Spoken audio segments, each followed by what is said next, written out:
ስርዓትን ትይዛለህ አንተ? እንደ ጀብድ ነው እንዴ የምታወራው? ሂጂ በስነ ስርዓት አናግረኝ። ሩታ ስነ ስርዓት ለምን አይኖርሽም? ሰላም ቤተሰብ እንዴት ናችሁ?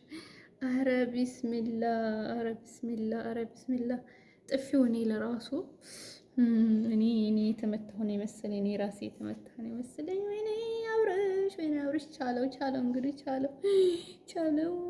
ለነገሩ የአሁን ወንዶች እንደዛ አይነት ጥፊ ነው የሚያስፈልጋቸው።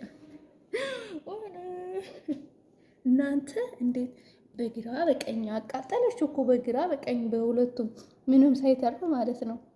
ወይኔ ቀናተኛ ሴት አይጣልባችሁ ነው። ቀናተኛ ሴት አይጣልባችሁ ነው። እንግዲህ ወንዶች ይሄንን እያያችሁ ትምህርት ውሰዱ ነው። ወስለት የምትሉ ወንዶች ትምህርት ውሰዱ። ወይኔ የእውነት በጣም እኔ የተመታው ነው የመሰለኝ። ወይኔ ሩታ ገና ከሆኑ እንደዚህ የተንጨረጨርሽ መጨረሻሽ ምን ሊሆን ነው? ወይኔ አሳዘንሽኝ። እውነት ቅናት ያለባችሁ ሴቶች ከአሁኑ አስወግዱ። እንደዚህ ነው